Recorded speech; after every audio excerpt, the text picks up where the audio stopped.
Yo. Windows down, it's Friday. Rudy Campos Jr., Derek Gervin, the sports answer. Let's ride!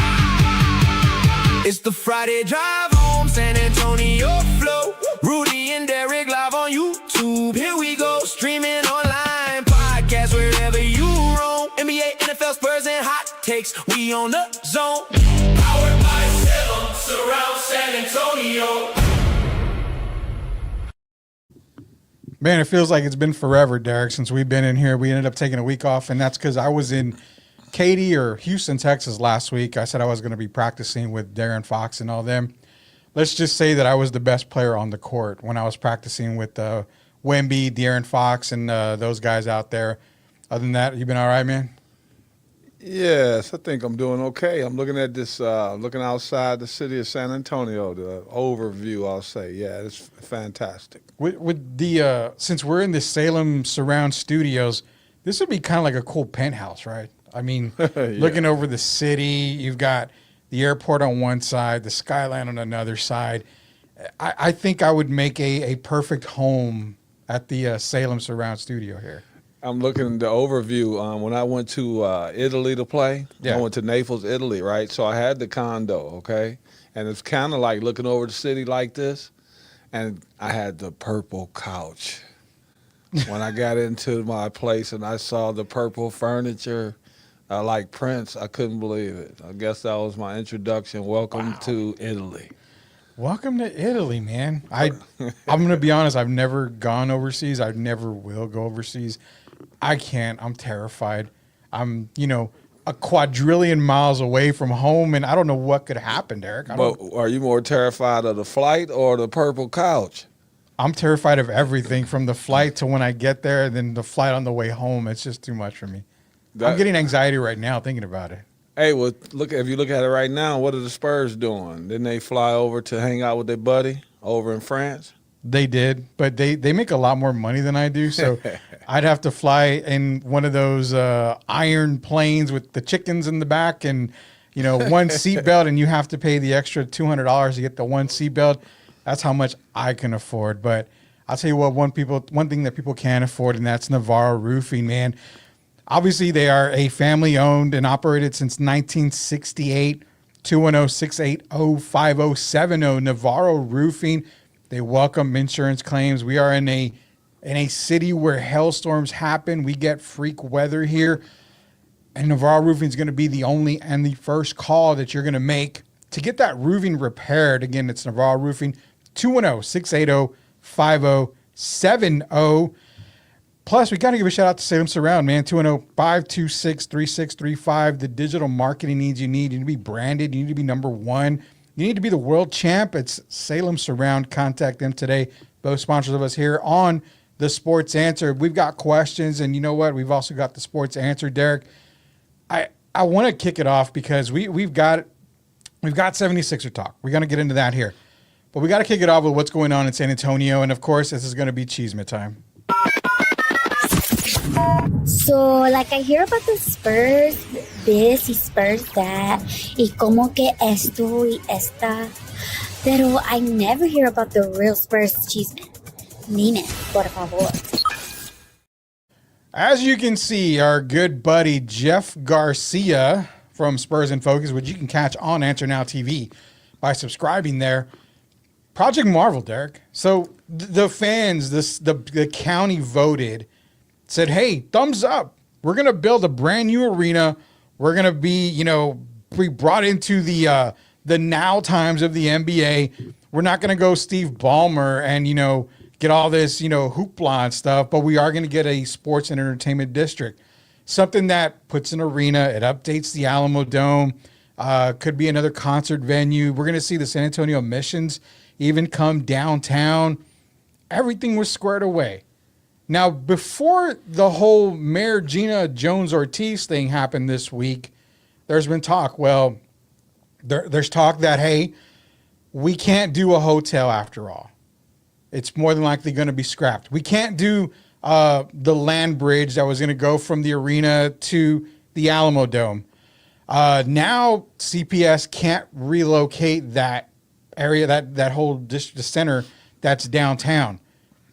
So now you've got people thinking, well, what exactly is going to happen? So now Mayor Jones-Ortiz says, hey, you know what? We've got $150 million deficit, for the budget. We got to make up this. We got to do this. We got to do that. It's a big mess is what it is. Now she wants to put all this back on the proposal by August 17th and get everybody to vote again on this entire Project Marvel thing. Facts are this. The money coming out for the budget has nothing to do with Project Marvel. Project Marvel is just a state-funded type thing. So the money's there. It doesn't come out of taxpayers' dollars. It doesn't come out of their pockets. Nothing like that. The simple question, and we can get into more details a little bit, is does the mayor really hate the Spurs? Because past mayors have wanted more sports teams here. Every mayor has fought for one, but this mayor seems to be opposing sports. Wow, that's weird. And then we're talking about in the city of San Antonio. I don't know, but I know right now they have a word that they use today that I'm sure a lot of San Antonians are using when they call the word hater for the mayor. Come on, mayor. We've got to make this happen. A lot of times negativity happens when there's something good that's abound, something good going to happen, but a lot of times you weren't a part of that, if that makes sense. You didn't have anything to do with the ideas or any of that. And so it's kind of like you're not getting your shine. Does that make sense? Yeah. And that could be at the end of the day, she's a mayor, but she's still a human being. Yeah. And so sometimes people just don't, they don't want to get on board, I'll say.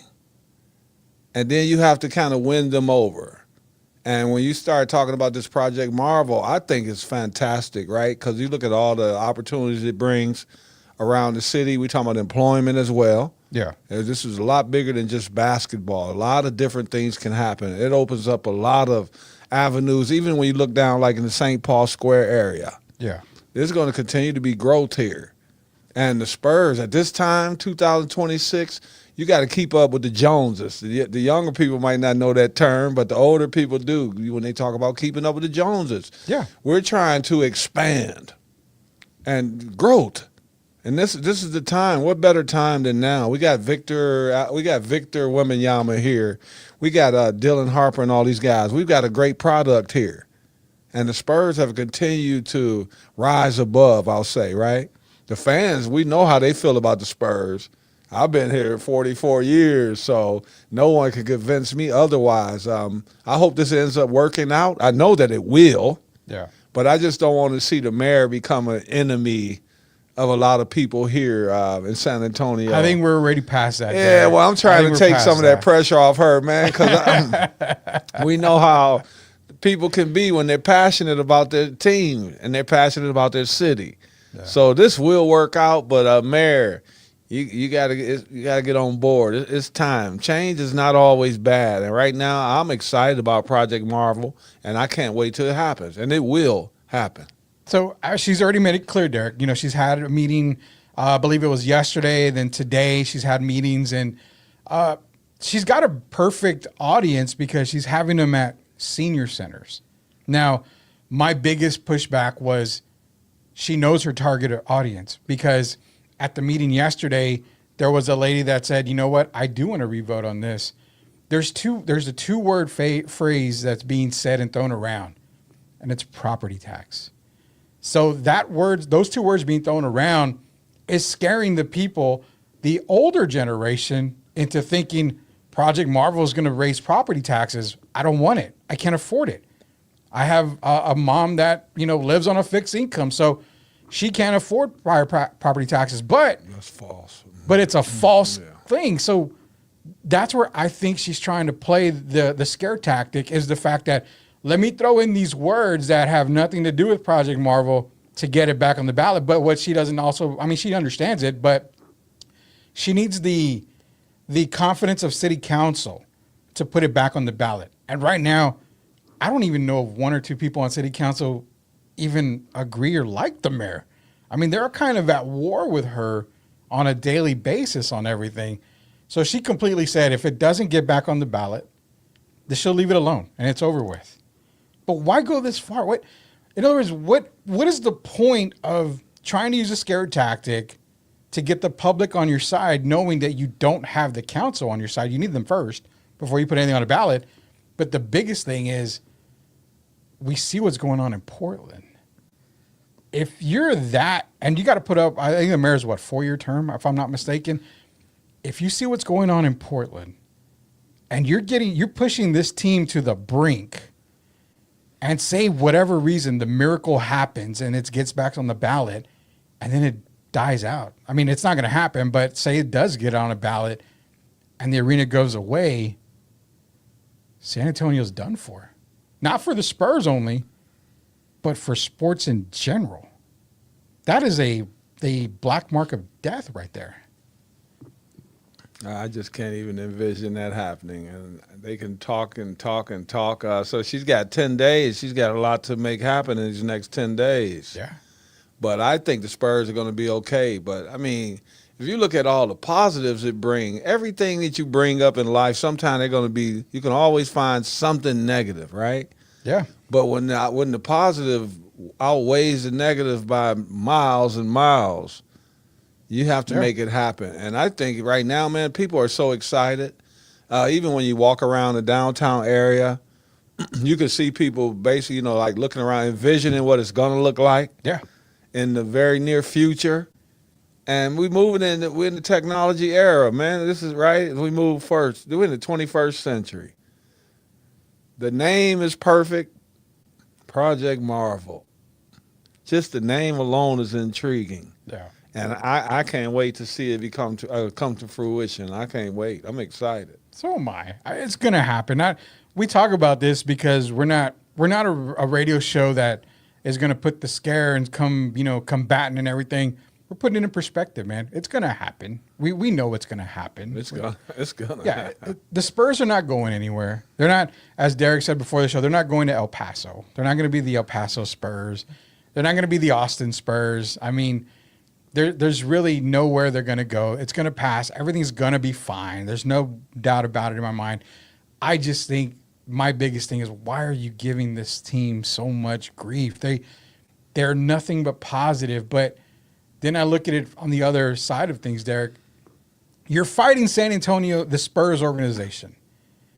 But if you're trying to get your city onto another level, you should be going after bigger companies in general to add jobs that would bring more money into San Antonio rather than fight reasons, on the table that are going to bring money already. But you also have to be more transparent, more honest with the people. Yeah. The people deserve to hear what's really going on. We always hear, people do things. They don't always tell you the whole story, right? Yeah. We don't know. I don't even know, is she sports oriented? I don't know. So I'm just saying, there's a lot of questions. But at the end of the day, the Spurs are going to prevail. The city of San Antonio is bigger than any mayor. I'm just saying. Well, yeah. It's going to happen, and it's going to be exciting to see. Well, I know she's sports oriented to the point where she got free tickets to the playoffs or the finals, and she was also on Inside the NBA with Chuck and Well, Kenny. pretty soon they could also turn that behavior into Brian Wright and those guys. They start acting like James Dolan, and she's not allowed in the building. I mean, come on now. You can't mess with the Spurs.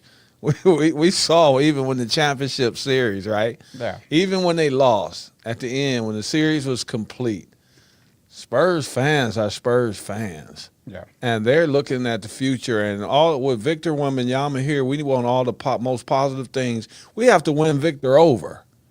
And for me, that's one of the main reasons that I know this is going to happen.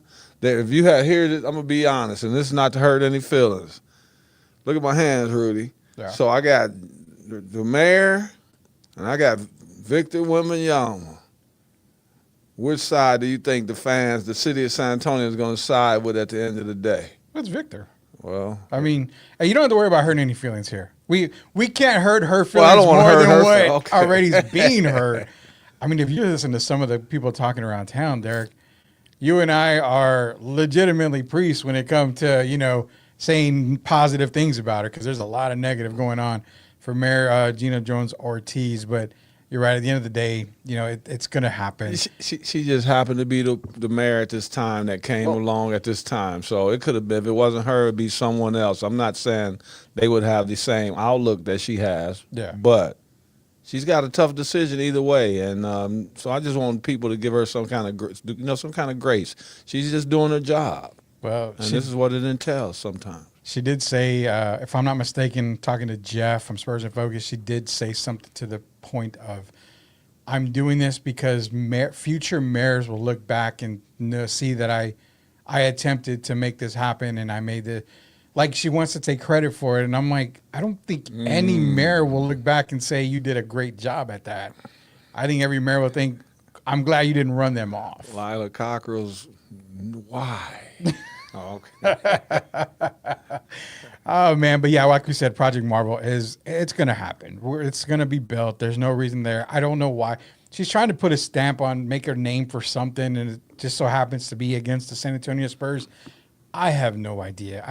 One idea that I do have that's coming up for more Spurs cheeseman, Derek, is the NBA's obviously they're releasing, ahead of time votes, and the person that obviously is number one in the MVP voting, and we're going to bring up, you see big Nikola Jokic there.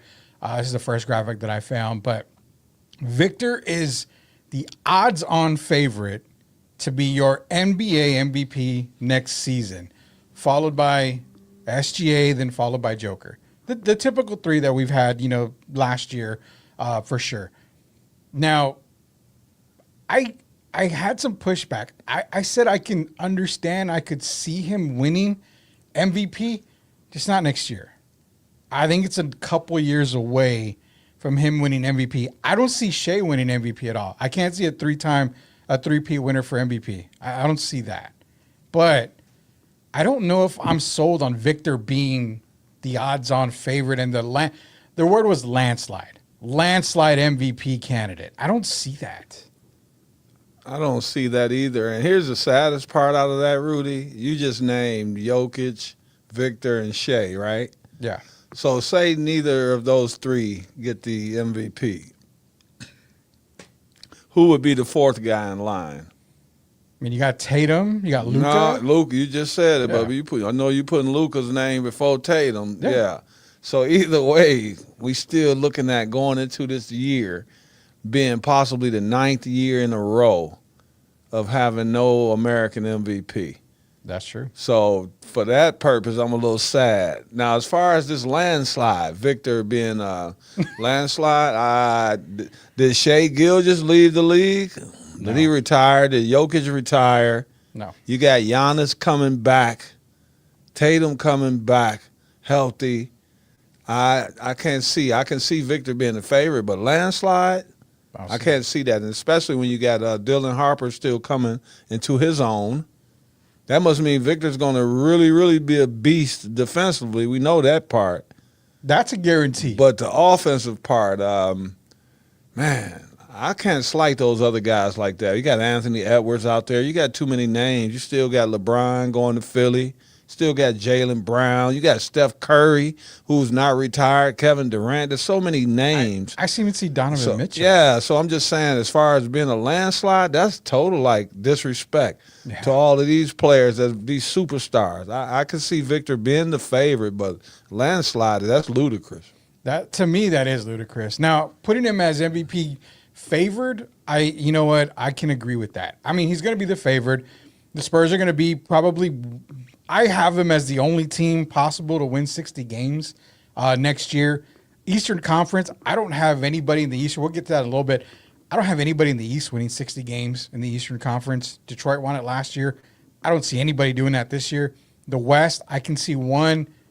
I don't even know if I can get a second team at 60 wins in the West. But when it comes to MVP, I mean, right now, Wemby's going to be the odds-on favorite. But he's going to have to play more minutes than just 29 minutes a game for me to even consider it. And people said, well, he's also got to average 30 points. He's not averaging 30 points unless he plays in the paint, and that's not going to happen. I got to say this about three guys when we talking MVP, right? We talking about healthy. Yeah. So if you go into this season, you got Wemby, and then you got a healthy Jokic, right? Yeah. You got a healthy Giannis. That right there makes it not a landslide.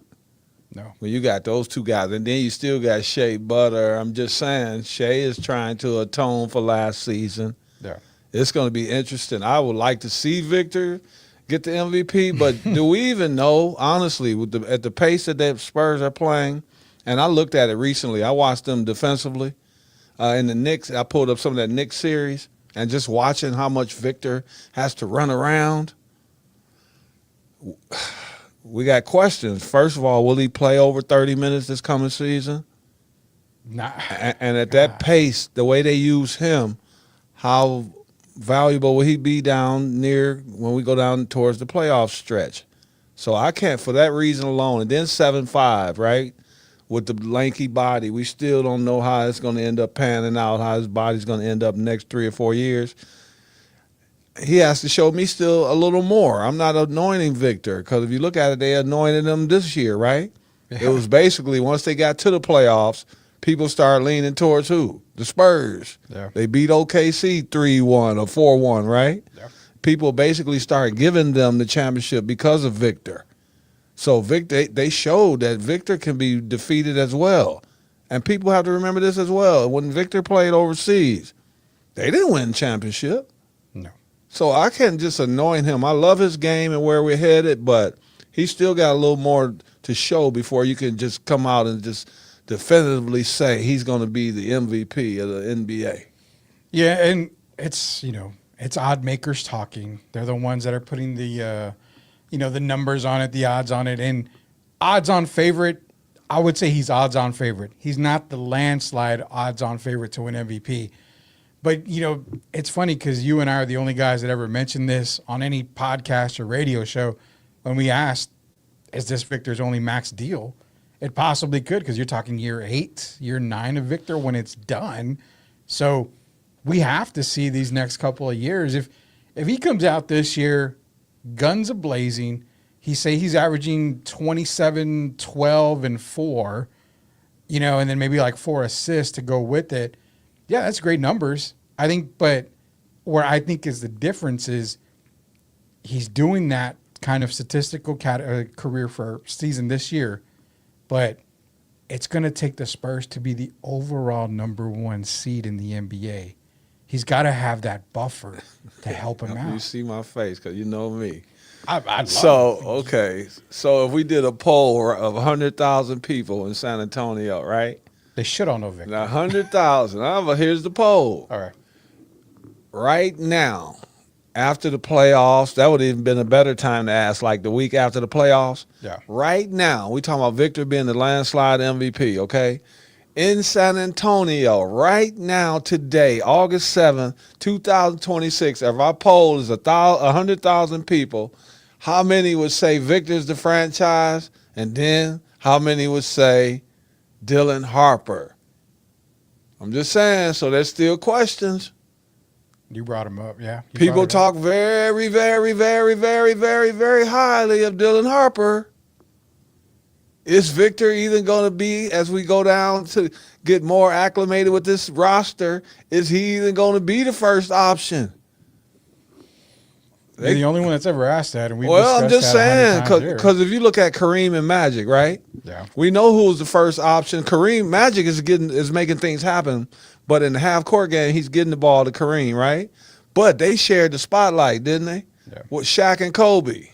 Didn't they share the spotlight? They did. So that takes some of the limelight away from one of the guys as far as exceeding. The Lakers, Shaq got MVP, the 3 years in a row, but they won the finals. Yeah. But when you got two guys like that at that level and the progression we're expecting Dylan Harper to make, is there a guarantee Victor's even going to be the shining star here? I'm just saying. I know I've said no in the past. I mean, as great of a player as Victor Wembanyama is, if you're a basketball head and you know some little bits and pieces of the game, which you know a lot more than I know, but there's more to Dylan's game that makes him a true number 1 than there is in Victor's. Okay.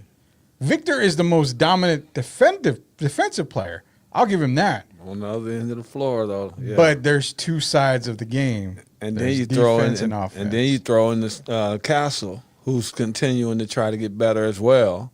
All these guys today are playing for these max deals. People can say the object is to win first. We're just being real, right? 100%. But the object now is to get what, 2 or 3 max deals Yeah. over they the call course it a of your career. career. Whether you win a title or Whether not. you win a title or not. Doesn't matter. So you got guys like James Harden, who's made over $400 million, right? So the object is to win, but to secure your family, financial literacy and all of that stuff, right? Yeah. But still, going back to these two players, we got 2 keepers, and we still honestly don't know. Victor has some shortcomings offensively, doesn't he? Yeah. We still want him to get into the paint more, on the block more. So there's still some things he's got to work on. So if Dylan Harper comes out and has a Tyrese Maxey breakout type of season, then what? So that takes away some of Victor's MVP votes right there, doesn't it? So then we'll let everybody, we'll have our great producer, Shemaya, bring up all the clips from when we were talking months ago about how Dylan Harper is going to end up being the number 1 over Victor when it's all said and done. We said it months ago, and people were like, you're crazy. You're crazy. Victor Wembanyama is the franchise guy for the Spurs. He's going to be the face of the league. Hold on. We didn't say it would be tomorrow. We didn't say it'd be 2 weeks from now. We said eventually it's going to show that Dylan Harper is a better player than Victor at the end of the day. I think really if you look at Harper, when he played in college, he played more. He was a scorer as well, right? Yeah. So I told you I still see him with the 2-guard mentality. But I think he has the capability of being a guy that could be a superstar at the point guard. Yeah. So we still have to figure out what is going to be his position moving forward. Because I questioned sometime last year, I thought they might have put a little too much pressure on him as far as handling the ball. And of course, it didn't help when you got Castle with 10 turnovers, 10 so. But we're still watching the progression of Victor. We're still watching the progression of Dylan Harper. But just having a Dylan Harper on the team, just him alone, I ain't even have to talk about Jokic and all those guys. Yeah. Just having Dylan right there tells me right away, Victor can't be a landslide leader for the MVP. So before we get off the MVP talk and the NBA talk, because we're going to jump over to some WNBA topics, and then we got our NFL topic, then the 76ers talk that we're going to get into as well here. MVP looking next year. Now, obviously, like we mentioned, Victor's going to be the odds-on favorite. Not for me, not a landslide, but the odds-on favorite. There's going to be more growth from San Antonio with Tobias Harris. I think with that signing, before him, I had 58 wins, 57 wins. After Tobias, I'm at 60, 61 wins for them. They're the only team that I think gets to 60 wins next season. Two-part question. First question is, who's the sleeper for you to win MVP going into next season? I'm going to give you mine first.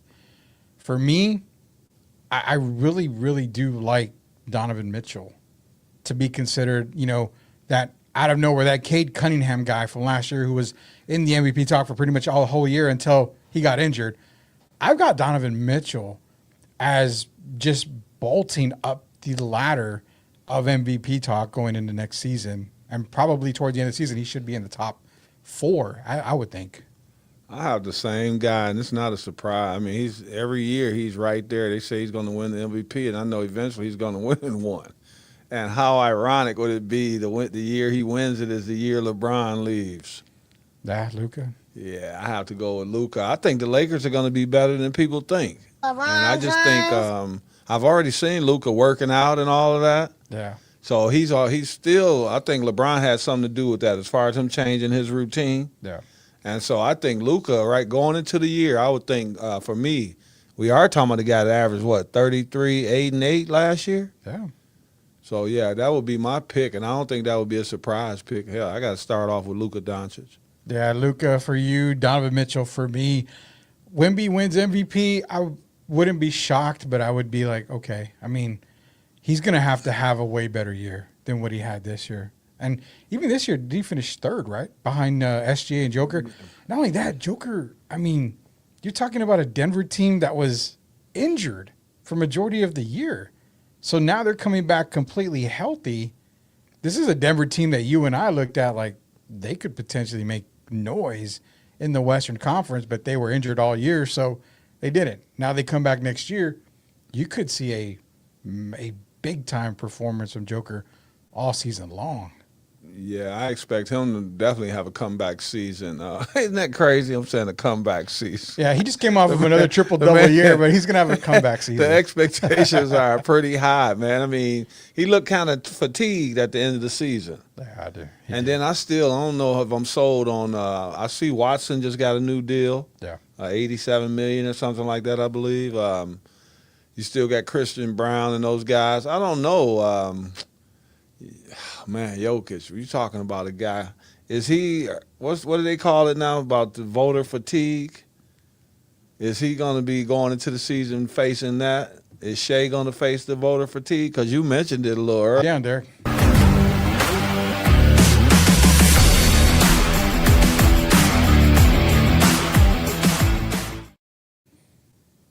All right, as you can see up on the screen, I need to probably bring it up. I got actually kicked out of the studio, man. I got to get back in the studio here.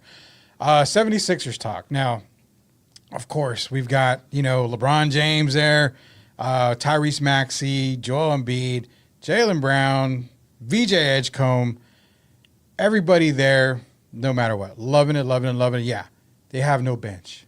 They got no bench whatsoever. And as far as the graphics goes, I'm sorry, the graphic that I've got it's gone. I accidentally deleted it. But when it comes to the Sixers, Derek, right now, I don't have them winning. I don't even have them winning 60 games. I think I've got 55 games, 54 games for the 76ers. No bench right now. You've got so many mouths to feed when it comes to Philadelphia. You've got, Jaylen Brown, who is coming into this season wanting to prove that he's out of Tatum's shadow, that he's going to be the man. You've got Joel Embiid, when healthy, is going to demand the basketball at all time. You've got Tyrese Maxey, who doesn't want to step aside because he's already at that All-NBA level. Then you got another kid, VJ Edgecombe, who, like you mentioned, doesn't want to take a step back coming off of the rookie year that he had. And then, of course, you've got one other guy that they decided to sign. And, he's pretty good from what I understand. He's considered one of the GOATs of the NBA. And that is, of course, LeBron James, as you hear him. This team on paper looks good. But last time I checked, the Larry O'Brien trophy is not made of paper. It's not a good fit if you think about it. Well, if things don't go well, they have something already in their favor. They do have a nurse on their bench, so we'll see how that pans out. You didn't catch that one, huh? The nurse. Yeah. I caught it. So if they get a little ill, I'm a little smart. They could catch. I don't know if the fans caught that one, but look, man. On the serious note, if you look at the lineup, just the five, for me, it's unquestionably already the best five that's ever been put on paper on one lineup. But you have to see how it pans out. Because if you look at the team, I've watched some of these guys talk. Who are the guys? Some of them from Michael Beasley and them, the show with Gilbert Arenas' old show. Okay. And then you got Emmanuel Acho and all these guys. So I've seen some of these podcasts, and a lot of people are thinking that just one player on this team is going to have to take a back seat. I disagree. They're going to have to at least be two players that take a back seat because there's only one basketball. And the thing that worries me the most about Philly is Jaylen Brown still has something to play for. We talking about individually. Yeah. He still wants to show people that last year was not a fluke. You got Joel Embiid coming back off of his injuries, and he's been reading how people are writing him off. And then they come out with this rumor the other day about this might be his last season and all that. So then you got Brown. We know he wants to prove. You got Tyrese Maxey, who just had an outstanding All-Star year, or breakout year. Yeah. And then he's got this new contract that he's eligible for if he were to make an All NBA team in the next 2 years. The people know if he makes an All NBA team, and that doesn't have to be first or second team, it can be third team, that he's eligible for a 5-year, I believe it's $379 million. So another $60 million on the books. And then you got the guy who could have been Rookie of the Year if it wasn't for Con Knipple and Cooper Flag, VJ Edgecombe. Yeah. So now you're looking at who's going to be the guy to sacrifice. Right now, it's kind of hard. I have to go back 10 years for LeBron, okay?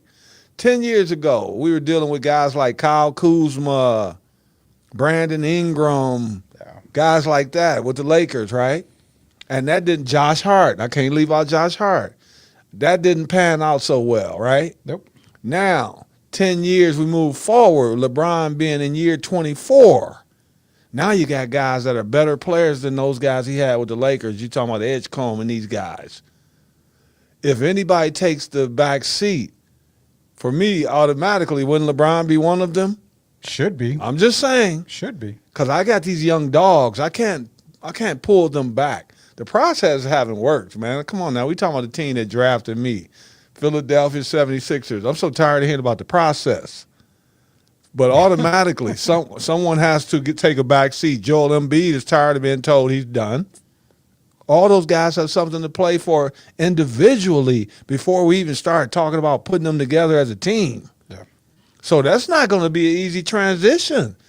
Brown going from Boston to Philly, staying in the Eastern Conference, same division he's in. Yeah. That's crazy. So you got to deal with that. You got LeBron still want to show people, hey, man, I'm getting ring number 5. If nothing else, I'm at least getting number 5. Maxey's saying, like, look, man, I love you guys, but I got a chance to make about $76, $77 million a year. We just talking about human nature. Yeah. Jaylen Brown, $60.8 million deal is going to kick in. These are all things we have to deal with before we even talk about setting up one play in practice. So for that reason alone, when I look at all these teams that already basically are set, if you look at OKC right now, they already know what they're stepping into, right? Yeah. They're getting A.J. Mitchell back, a healthy A.J. and Jalen Williams. Spurs, you already pretty much know where they're headed. You're looking at Tobias Harris comes in. So they only have to make a few adjustments. You go to the teams in the East that you mentioned. They don't have to make as many adjustments. Philly is a big old capital I, capital F right now. People can talk as positive they want. Oh, yeah. They're a big old if right now. They are. I mean, you mentioned everything. You don't want Max. He's not going to take a back seat knowing how much money he will leave on the table if he does. He's already at that All-NBA level. You mentioned Jaylen Brown, something to prove. He's going to want to be the spotlight. He wants that spotlight on him. He wants to prove everybody, I'm here. I don't need Tatum. I don't need the Celtics. I'm going to win a title here. Joel Embiid, I've written him off for years because you get the greatness of Joel Embiid, but then, I mean, Mr. Helicopter. Yeah. He goes for 70 one night, and then he goes to CVS the next night to get the Band-Aids and everything, all the painkillers that he needs to get. So then he's out for a while, so he's going to have stuff to prove. VJ Edgecombe, another one. He's coming off of a rookie year, knowing that he needs to continue to improve to get a nice max deal after the rookie deal. And then you can say LeBron takes a backseat. We can all say, you know what? Hey, Bron, you can average your 8 points, 6 assists. But he's not, because he has something that nobody else has. And that's a film crew following him his entire season in Philly. So do you think you want to have a Netflix special where you're averaging 8 points a game, 4 rebounds a game, taking a back seat? No. LeBron wants to put on that Netflix special because he wants to go out like The Last Dance and Michael Jordan. So Philadelphia, as much as you have a great team on paper, and as much as I love, that Derek said, yes, they have probably the best starting 5. No, You said the best starting No, five. but hold on right on it. See, perfect timing. There you go. Because I have to throw Shush. as we talk about the best five. And you know, I like to be the first to say things, right? Always. How many people have you heard talking about? Didn't Joel Embiid say he's going to play only every other game? Yeah. Didn't he say he's never playing back to back again? They did. I know, I remember that.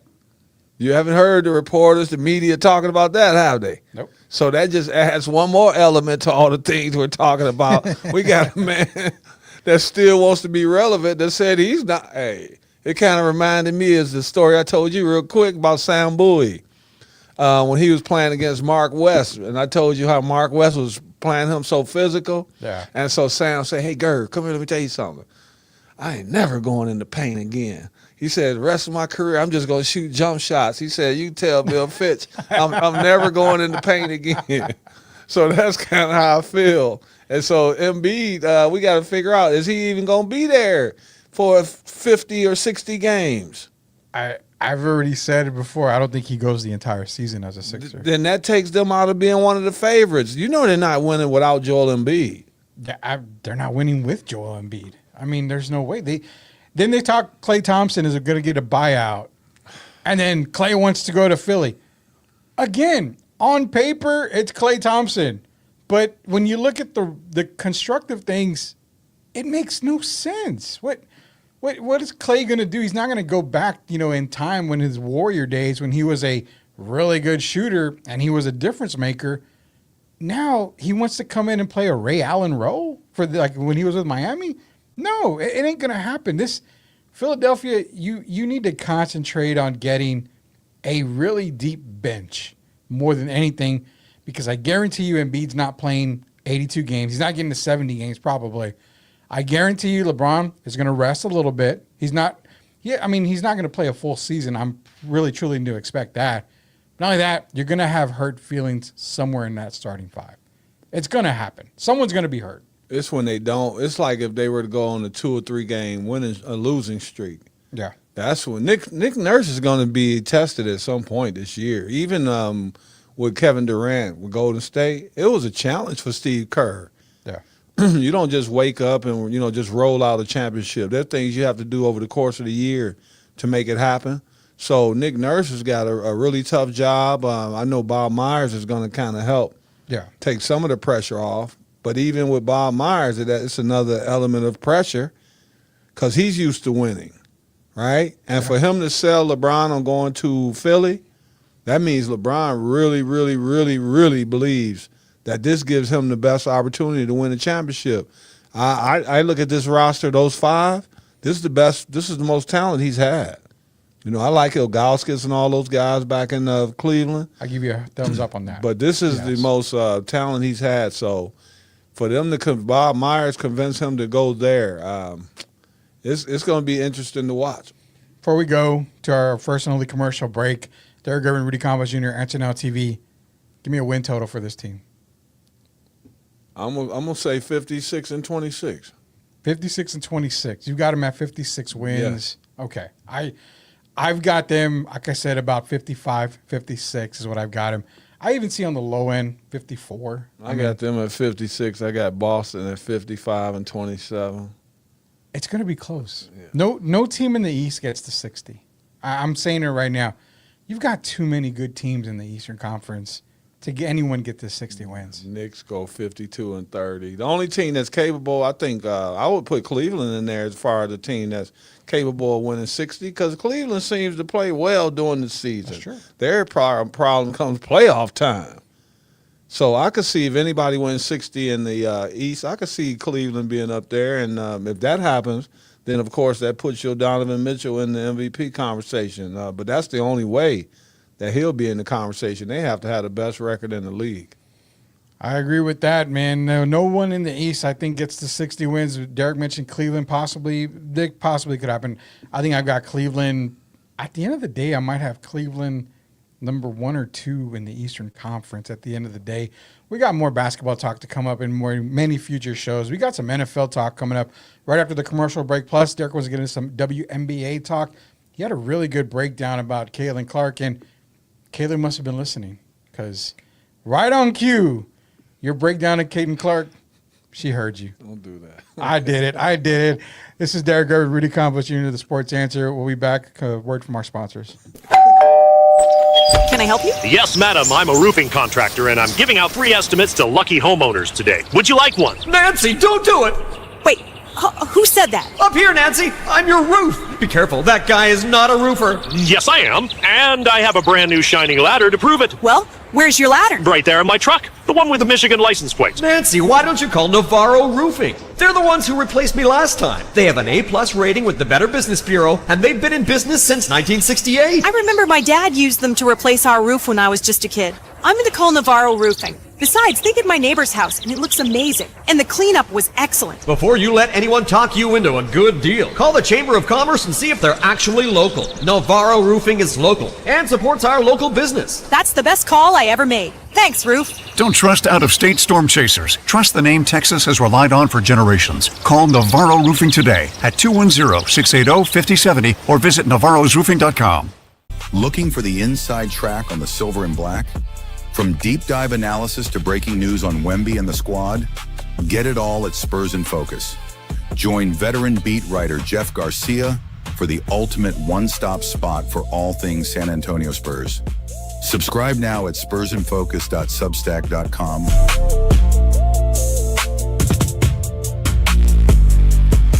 Billboards, gas stations, gyms, grocery stores, and more. Salem Media puts your brand in front of San Antonio wherever life takes them. Call 210-526-3626. Call 210-526-3626 and get noticed. You know your business inside and out, but does your community?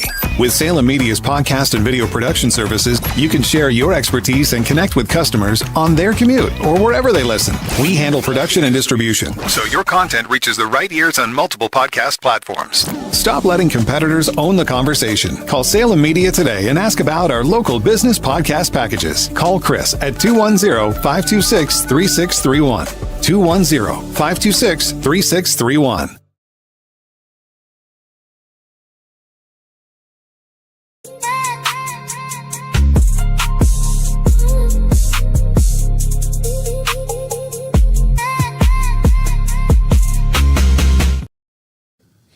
Welcome back to the Sports Answer, where you've got sports questions. We've got the sports answers. And let's give a quick shout out again.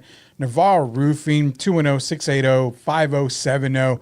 Contact them today for all your roofing needs. They work with insurances. They're going to get your roof done the right way the first time. They are the only contact you need to make.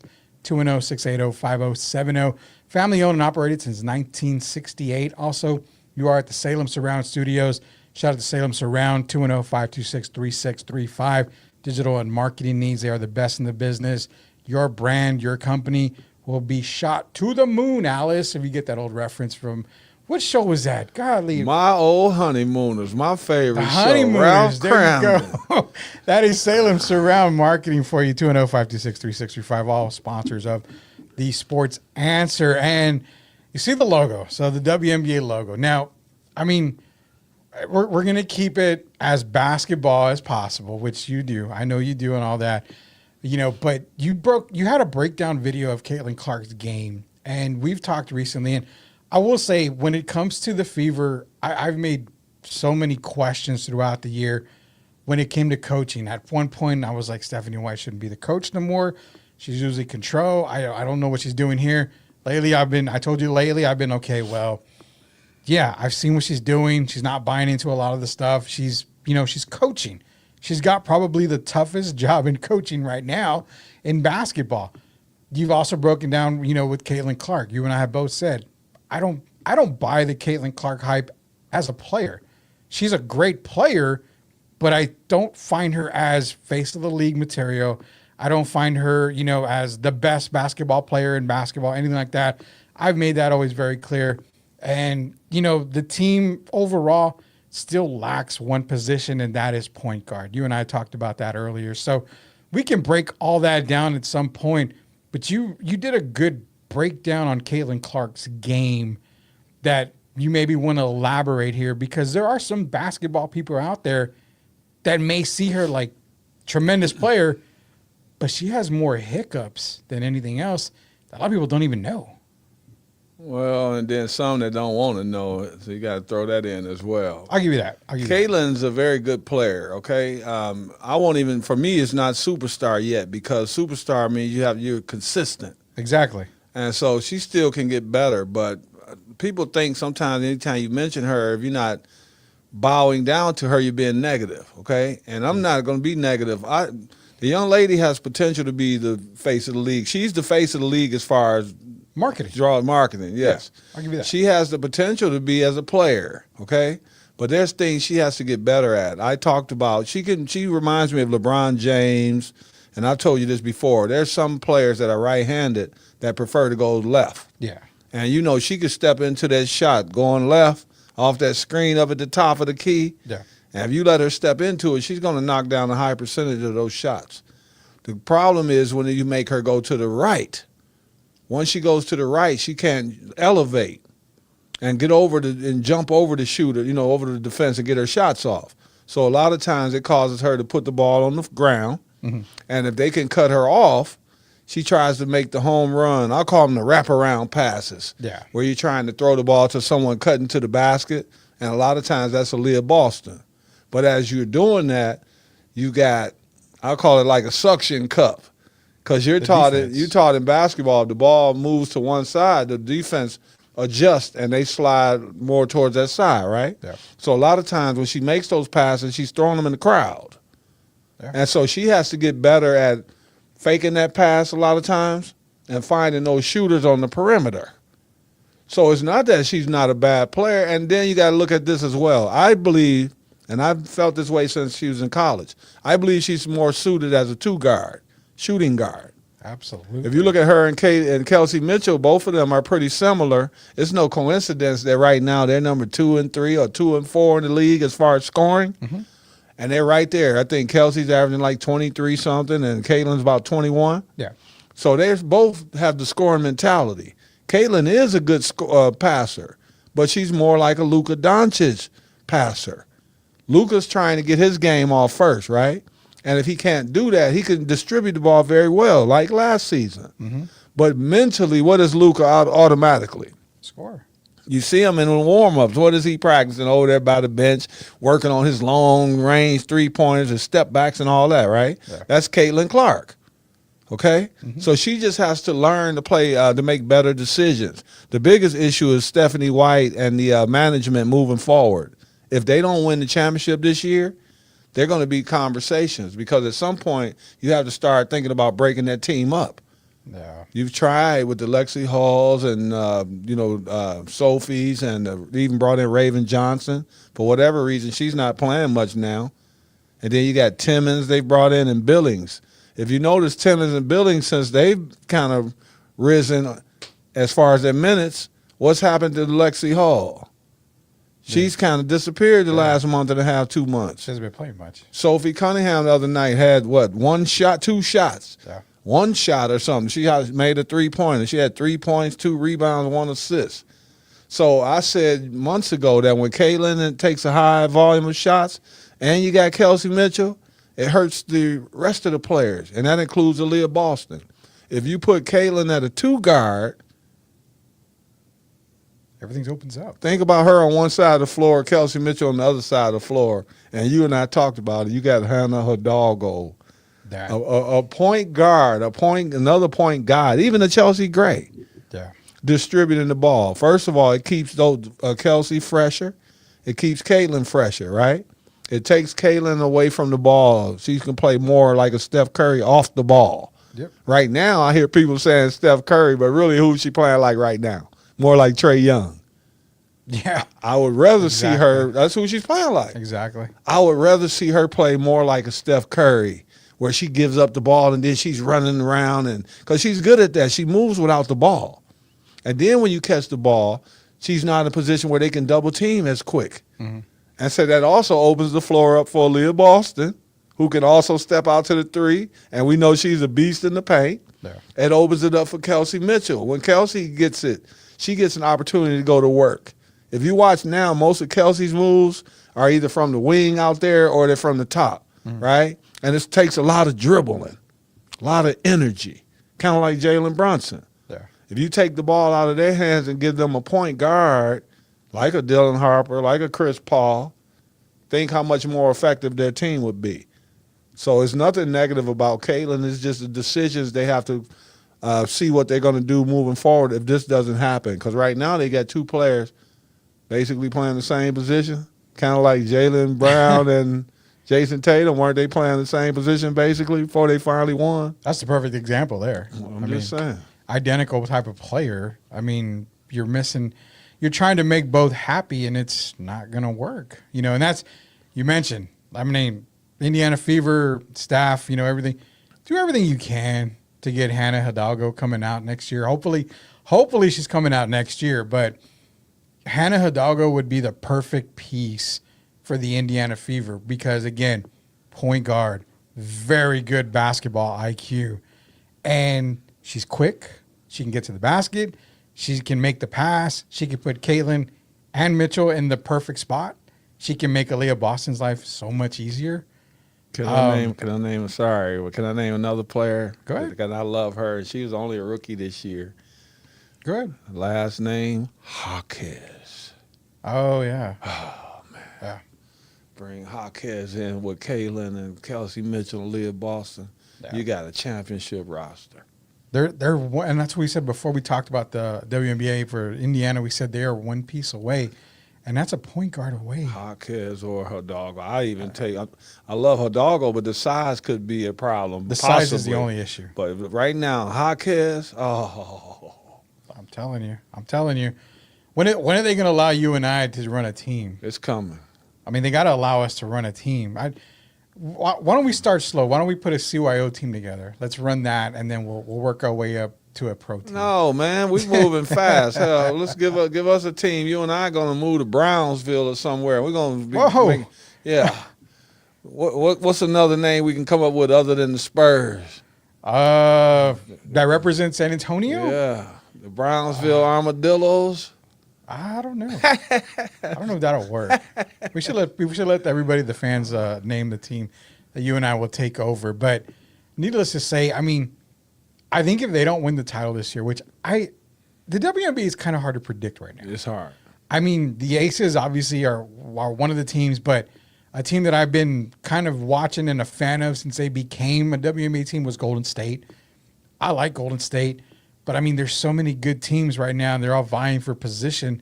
It's kind of hard to determine who's the odds-on favorite. And aren't they doing 4 out of 7 in the finals now? I believe so, yeah. See, that's what – if they were just doing 2 out of 3, yeah, I would still take the Aces because of all the experience and then having Asia. But when you're talking 4 out of 7 and you got Nafisha Collier continuing to get in better shape, and she's played like 3 or 4 games now. Olivia Miles MVP. Yeah, so just saying, when it comes, it's like the NBA. And that's why I give the Fever a chance. Yeah. I just don't want to see them wear Caitlin and Kelsey Mitchell out these last 11, 12 games. And so it's going to be, I can't say right now that just definitively the Aces or Olivia Miles is going to lead Minnesota to the finals, right? Because no one's talking about does anyone even know who Gabby Williams is? Has anyone heard of the Golden State Valkyries? I know I have. Do people know that they're like 20-9 or 21-9, something like that? Yeah, I know I have. So they're like flying under the radar. They have a young lady on there, Gabby Williams, that I have in the top 5 MVP voting. So it's going to be interesting. Even a player, and I'm going to throw her out, I like a player like Caitlin Chen from Golden State. Oh, she can shoot the ball, too. Oh, I loved her in college, and when she got drafted by Golden State, I'm like, sweet, man. I love it. But even her, as far as Indiana goes, again, a point guard with, the point guard mentality, they're just one player She's a away. point guard, and she can shoot that ball, though. Exactly. That's why I'm trying to get a rookie card of her, and I can't ever win it on eBay. Everybody keeps taking them away from me. Last thing we got to get into, Derek, and the last topic is actually we got 2 topics left, but the last topic that we do have is NFL talk. And the season kicked off last night. Hall of Fame game, Carolina Panthers against the Arizona Cardinals. I remember I texted a few people. I said, keep your eyes on Haynes King, undrafted rookie out of Georgia Tech. Coach Gio from our past shows and I were high on Georgia Tech with Haynes King last year. Proved last night why you should watch him. He's not going to take over for Bryce Young unless Bryce Young just completely just goes off the radar. But he ended up getting the game-winning touchdown, rushed it in. Carolina wins. We got some NFL talk, man. Super Bowl talk, and then I'm going to ask you about an MVP talk here. Let's get into the bumper.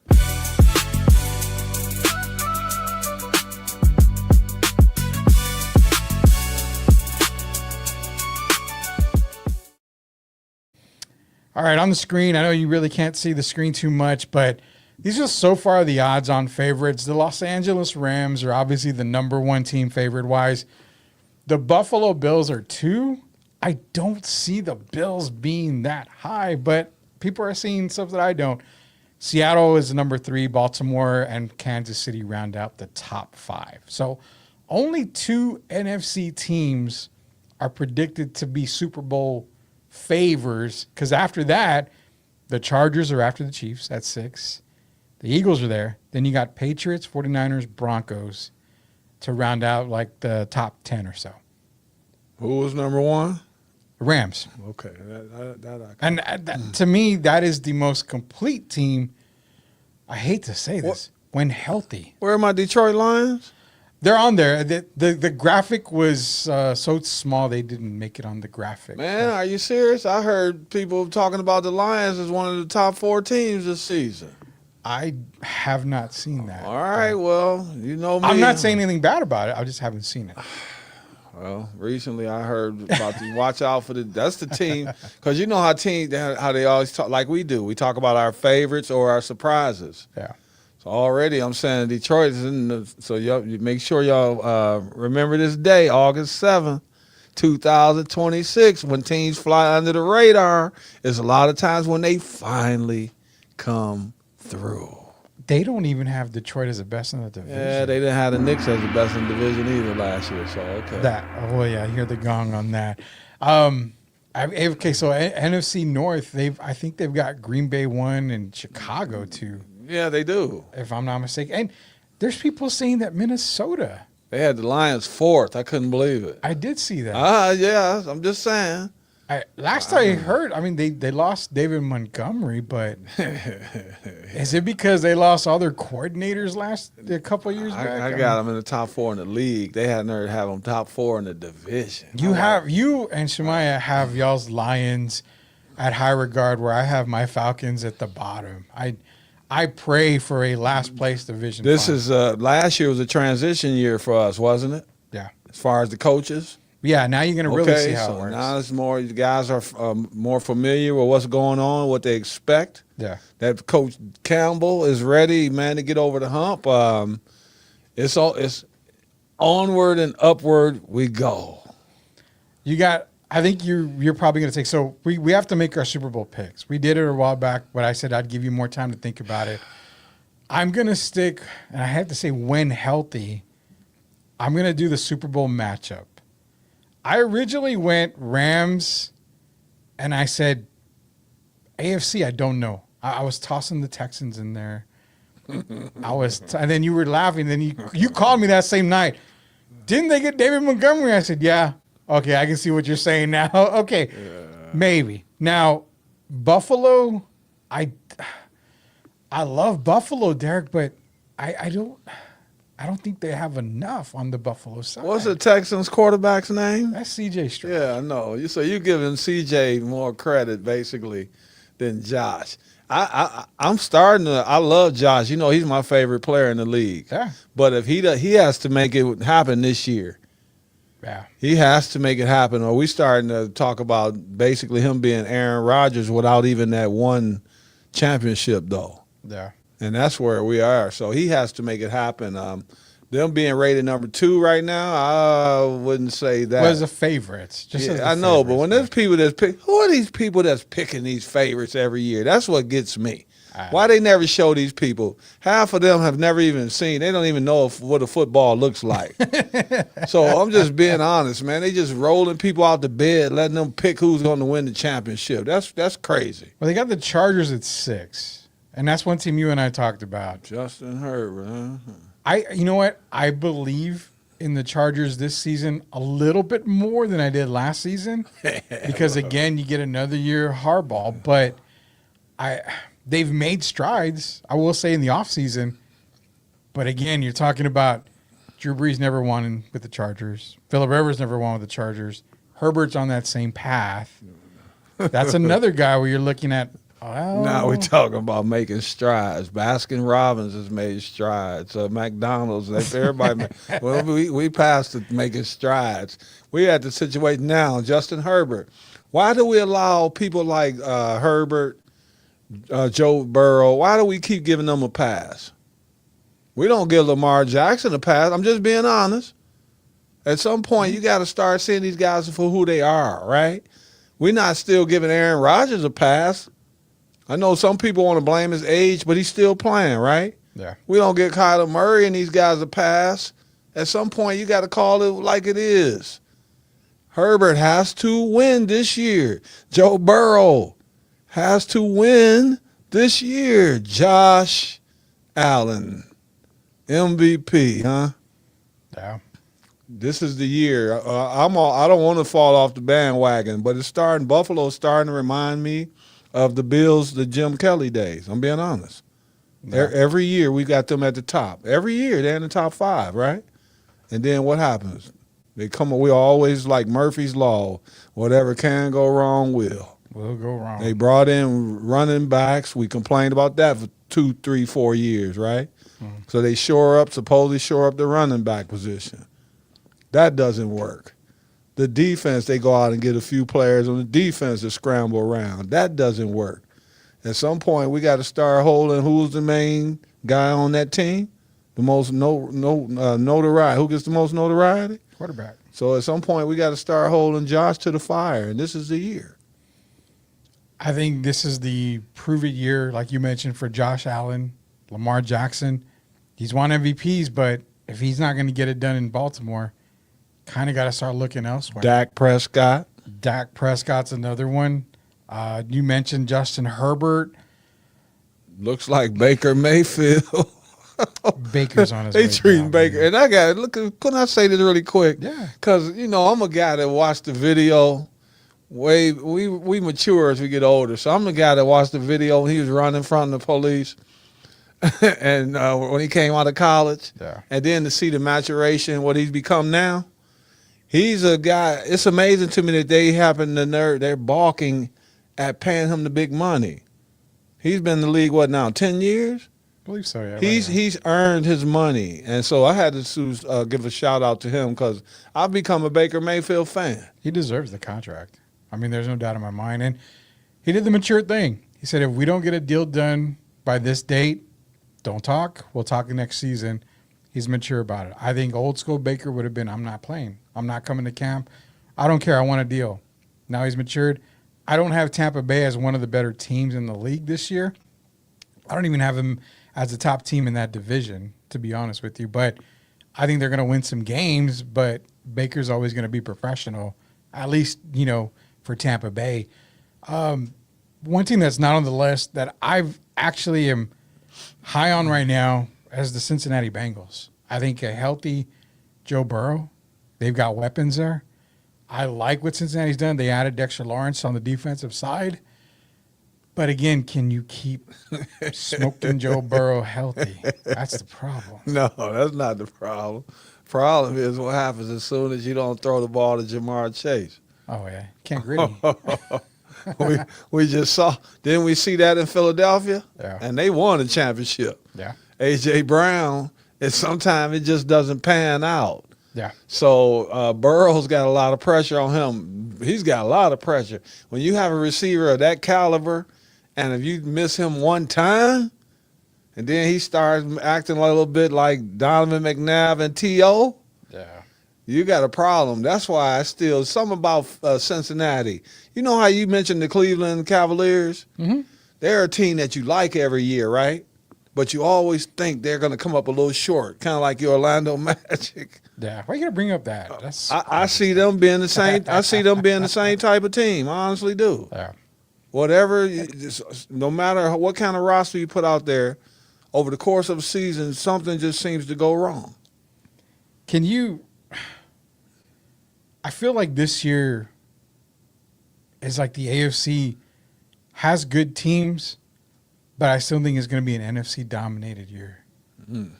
I mean, the Rams are head and over heels the best team. So you putting them like the domination of basically OKC and the Spurs last year. That's where you putting the Rams going into the season. Then an AFC team comes and wins the Super Bowl. Yeah, probably. Would there be any team close other than Buffalo that you would put right there on the same tier as them going into the year? Maybe Denver when it's all said and done. But even I've got a lot of questions on Denver. Buffalo, like I said, I know they're the darlings in the AFC, but I don't think they have enough to win in Buffalo. Baltimore, it's the same broken record, man. I mean, dominate, get to the playoffs, come up short. It's going to be the same thing. You can come to me about the New England Patriots, but they've already had off-the-field issues to begin the year with the coach. They get A.J. Brown. Yeah, they look better. They had a very favorable schedule. But they had a very favorable I'm just schedule. putting it out there, man. But how many times have we seen it? It's very rare for you to have a great rookie campaign and have an even better sophomore season. It's very rare. Most of the time, those defensive coordinators have an entire year under their belt. They start throwing different looks at you. So then it's year 3 is when you take that leap. A lot of times year 2 is definitely tougher. Take that leap or you don't. Has CJ taken that leap? No. Has Jordan Love taken that leap? Bryce Young hasn't. Bryce, actually, I'm going to give Bryce a little credit because near the end of the season, played better. The last 4, 5, 6 weeks of the season, he looked like a different guy. So I'm gonna be positive going into the new year because he did improve. I would say there's really on the AFC side. I mean, you don't want to throw the Kansas City Chiefs in there. Mahomes coming off an injury. They got receivers, but we don't know if Rashee Rice is going to be suspended. They're Golden State. Yeah, they're the Warriors. Travis Kelce's on his last year. He's done after this year. I mean, honestly, you and I talked years ago how Harbaugh was out in Baltimore. Then a couple years later, it happened. The writing's on the wall for Andy Reid. I think he's maybe not getting fired, but he's probably getting ready to retire. I think this may be his last year. Maybe he goes into another year after this. But I really feel at the end of this year, without a Super Bowl win, that I think Andy Reid just says, you know what, I'm going to call it a career. Travis Kelce's gone. They added Kenneth Walker, but it just doesn't feel like the Kansas City Chiefs that you were so used to in the early Mahomes years. What's the guy? Is it Jones on the defensive line? Chris Jones. Got hurt a couple years. Yeah. It seemed like when he got hurt, their team hasn't been the same. No. And, people don't talk about that. It just seemed like ever since that day, his time came, they have not been able to get back over the hump. Yeah. And I know a lot of people have gotten used to Mahomes now, if you could ever really figure him out, because I don't know if you can, because some of the plays he makes is still miraculous. Yeah. But I don't see them. I see them more, like I said, a Golden State. We're watching them age right before our eyes. Kelsey is Draymond in my eyes. I'm not talking about the behavior. Just saying being around the wear and tear. Yeah. And they wouldn't be a team that I would have on my list. I wouldn't have them in my top 10 teams, surprisingly, going into the year. It'd be tough for me. And then you don't know how Mahomes is going to play coming off of that injury. I mean, people say, Adrian Peterson came back, stronger than ever off of his ACL.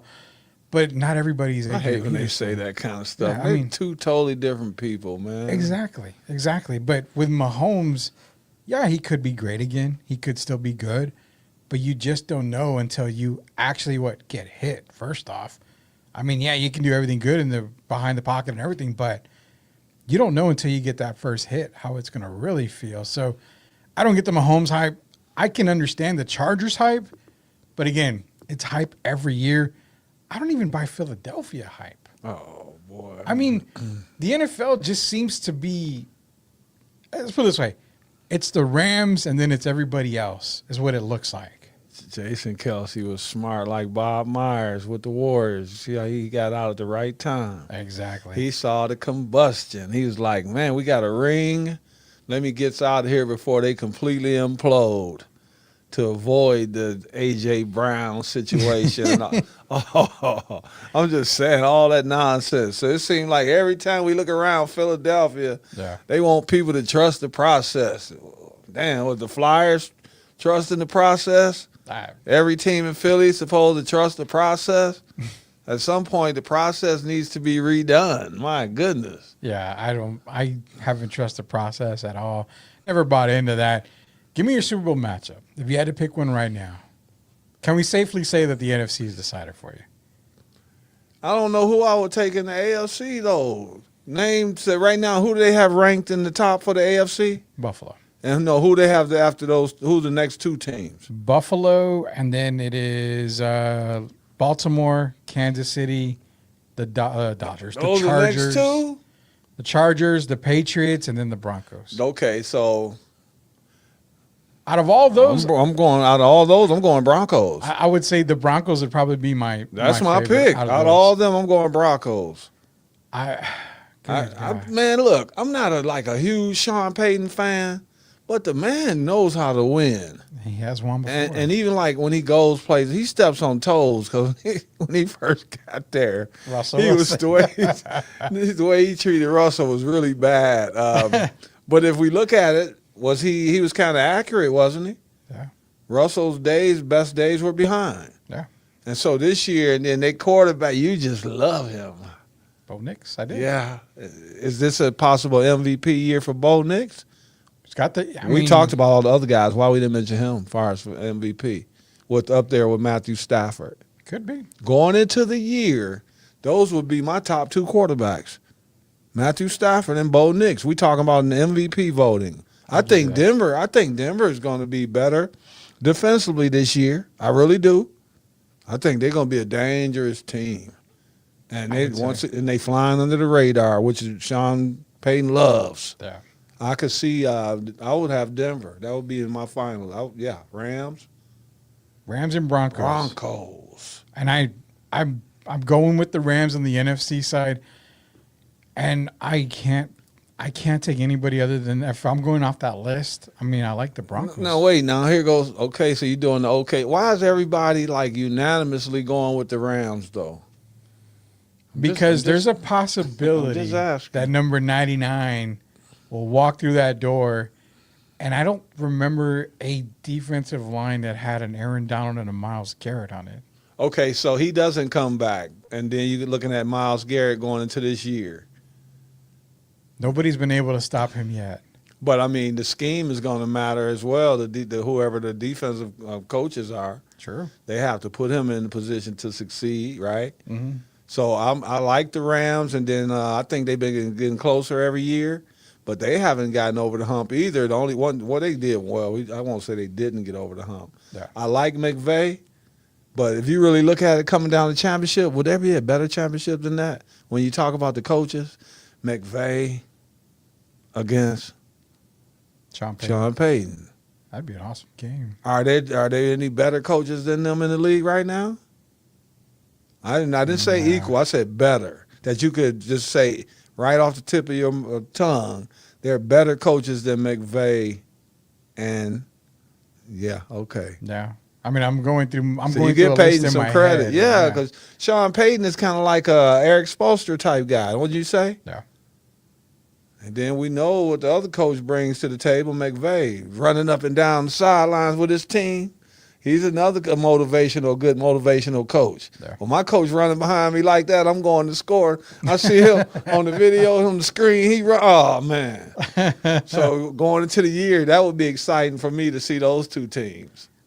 A Denver and Rams Super Bowl. Wow, that would be a really good one, I think. That'd be a really, really good one. There's so many questions that I'm waiting for preseason, which starts next weekend. I can't wait to see preseason because you get a feel for certain teams. And I'll give you my dark horse. It's an NFC team, and it's the New Orleans Saints. They've got Olave. They've got a receiving core that is deep. They got Tyler Shuck. Plus, they got a backup in Spencer Rattler, who shouldn't be a backup anywhere he goes. Yeah. He could start on most teams. They've got Kellen Moore. They've got a young and a good coaching staff. They got a defense on the rise. They got an offensive line that's improved.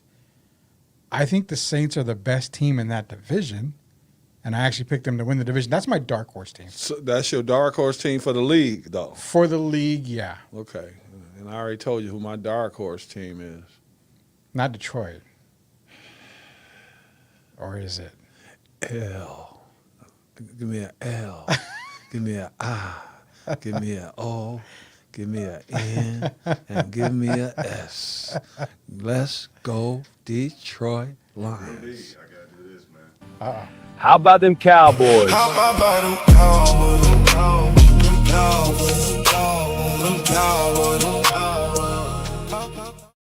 Lions. Oh man, the Cowboys. The funny thing is, we don't really talk much about the Cowboys because we'll spend a whole show on them. Where do you have now? Wait, before we end, What's up? we laughing. Where do you place right now? Where would you place the Cowboys In that division? in the conference? Oh God.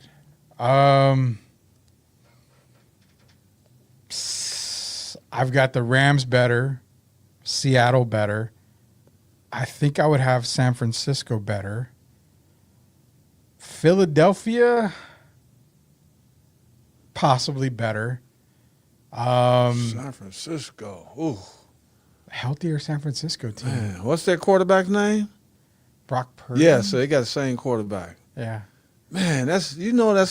I love you, man. We friends and all that, and we in Texas, but do you know how you're actually slapping Dak Prescott in the face when you continue to bring up, how can you even bring up Brock Purdy and Dak Prescott in the same conversation? You asked me what teams are better. Yeah, I'm not talking about quarterbacks. Well, but he's the engine, isn't he? Brock Purdy? Give me coaching staff over at San Francisco than Dallas. They put him in better positions to win. I mean, Yeah, well, that didn't work too well last year, so we'll see what it happens. hasn't worked for a while in San Francisco. But do you have the Cowboys? Seventh. I'm gonna throw a number. Wow. Seventh, In the, In the just in the conference. conference. Wow. which puts them what, a playoff team? Barely. I mean, barely, but are they better than the Green Bay? I would. Yes. They are. Yes. For you, they are. Yes. You already know I'm not in love with Jordan Love. No, I know, but I'm remember. Take the quarterback position away. Go overall team. I still would take the Cowboys. Okay. Because even last year, even because Micah, right? Micah left where? Dallas to go to Green Bay, right? Yeah. And then, and I hate to say it, but he got hurt. We don't know how he's going to come back this year. That's true. I just think the Cowboys have more weapons. They've made some. Here's the thing about the Cowboys: they have a lot of players that are really good players, but they're not marquee players. I'm talking about on the defensive end. I think their defense is going to be a lot better. It's going to be upgraded from last season. I will say that they will be better on defense. So I just believe in I'll them say more that. than I believe in Green Bay. I just not a big. I don't believe in Jordan Love or the defense like I do about your Rams. I don't put them on that level. I put Green Bay as a mid-tier team. I always feel that way. do you think the about them. Cowboys are better than the Chicago Bears? Right now, I would say no because I have the Bears, and for me, I got the Bears in the top 5 teams. I have the Bears in the top 5 right now. As much as I don't like Caleb Williams, I think Ben Johnson puts him in the best position to win. So, Xing the Caleb Williams dramatic talk that I always have on him, if he didn't have Ben Johnson, he'd be back. Just the fact, Shemaiah, can you imagine 2000 August the 7th, we got Rudy talking about the Chicago Bears being in the top 5 with Caleb Williams? We can erase episodes. I Right? like Caleb. The only thing I'm glad is he didn't get to use my brother's name. But as far this might be his breakout year. If he say the Bears win the championship, my brother's gonna have to revisit this meeting like kind of like the mayor. Well, easier question. What? You asked about Dallas. They're not the best team in their division, are they? I don't know. That's tough. Because who are you putting over them? Don't say the Eagles. Honestly, I can put Dallas at 1. I can be convinced, but the NFC East is like the NFC you're South. writing the Giants off again? No, I like the Giants' defense. I just don't know about the quarterback play. I'm still iffy on Jackson Dart. Didn't this gentleman You just can't- tell me to take the quarterback out of it? No, I'm talking about, I said take the quarterback out, but I'm talking, you said if I like the Giants. I like the Giants defense. I can't trust Cam Scatterboot because he's doing flips everywhere he goes. After coming off of that injury, I don't want you doing anything but riding a golf cart, from your bedroom to your bathroom. I don't want you doing anything. But the quarterback play for the Giants is the biggest question mark for me because Jackson Dart can be spectacular, but he can also make a lot of bonehead decisions. Does Harbaugh? You don't think he can reel him in? I think he can. And if he does, you're looking at the Giants as possibly the best team in that division or one of them, top two. The Commanders. I mean, we can't really write the Commanders off either. As of right now, have you been hearing? Yeah, you got to put the Commanders in there. Yeah. But as of right now, have you been hearing like a lot of talk coming out of Dallas? I've heard zero. That's why I'm putting them at the top. I will give you that. I've always felt Jerry holds them back. When I told you a long time ago, when Jerry here's the thing, will he stay quiet? But when Jerry's quiet, this is how you want a team like to go into the season. Yeah. You don't want to put pressure on them. They're already America's team. So now they're doing it the opposite, they seem, finally. Taking the pressure off the guys. We haven't been hearing Dak being critiqued all summer and all that. It's a different team. We had the George Pickens situation, whatever. But other than that, it hasn't been a lot going on, right? No. That's how you want to go into the season. That's why I would have them right now at the top in the division. I will not argue that fact. We haven't heard anything, especially from Jerry now. Not for the lack of trying. I mean, I haven't really followed much on them lately, but shout out to Sports Talk with Austin. This is number one. We got more comments. If Philly takes the strategy of Magic's rookie year, the Lakers, they would be a huge threat, but too many egos. We're talking about the 76ers. We got someone saying LeBron is the most overrated player ever. I know Derek can name a bunch of overrated players. Probably more than LeBron. He's not, he wouldn't be in my top 30. Raptors are winning 60-plus games this year. Raptors? I don't know if Kawhi plays. I don't even know who's going to play. They haven't even finalized that deal yet. They can't because, as it is, Kawhi got another whole thing with the scoreboard company. They paid him or something $2 million. I'm like, this guy can't catch a break. I love that guy, man, but he's in so he's in so much trouble. It's not even funny. Oh, wow. Derek Irvin, where will you rank Avery and Vinny as the best backcourt in Spurs history? That's from Tim Gonzalez. Now, Tim, that's a tough one for me because I've been around since they basically were a team. You go back to George Gervin and James Silas days. Yeah. I'll rank them higher on the golf course because Vinny's a heck of a golfer. But I don't know. I was a Vinny Del Negro fan, and of course we know Avery hit the biggest basket to lead us to our first championship. So I'll put them in top. They're definitely in my top 7. How about that? For the Spurs backcourt. I'll give you that. He also said Bella Fleming's birthday was yesterday. I had a birthday recently too. It was Wednesday. I didn't make a big deal about it.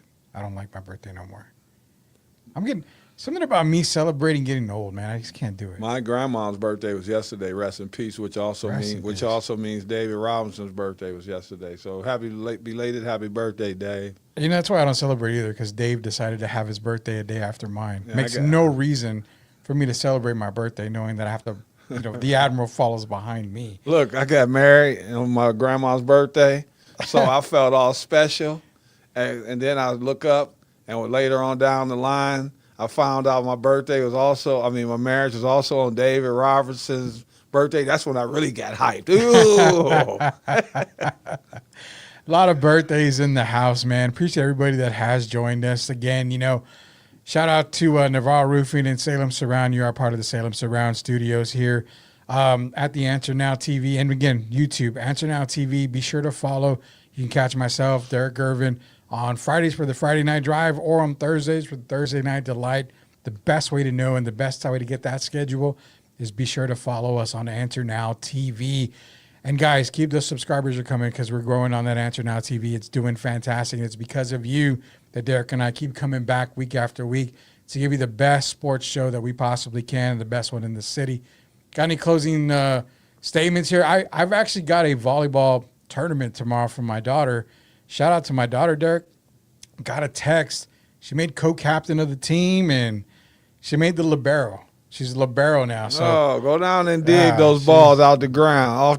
Oh, really? So she's gonna be getting on her knees. So that means she's gonna have. Did you buy for the knee pads? Yeah, she's got all the equipment, man. She's ready to go. So tomorrow's her first official scrimmages are happening tomorrow. So shout out to her on that. It's gonna be fun. Definitely, young lady. I won't say your name, but you know you're my partner, and still always be my ring the bell partner. Yep. And the work that you did with her on the basketball court recently brought a tear to my eye, man. She's making more jump shots than I. She goes, Dad, can we play horse? I'm like, sure. Little did I know I almost lost that game, Derek. Thanks a lot. I appreciate you for doing that to me. Oh, man. But you got any last words before we go here? No, man. I just think, first of all, it's been a great Friday, and the sports world is continuing to grow. Yeah. NFL right around the corner. That's an exciting time. Yeah, it's going to be fun. NFL around the corner. NBA basketball about a month away. You know, training camp is coming up here. The sports world is about to be. Man. My goodness. We blink, but that's what happens when you get old like me. Everything just happens right away, and I'm tired of it. Have you noticed it seems like they all blend together? You're looking at, you got baseball. Yeah. I don't know if that's age or whatever, but it just seems like now all these sports are coming at you so fast. Big three.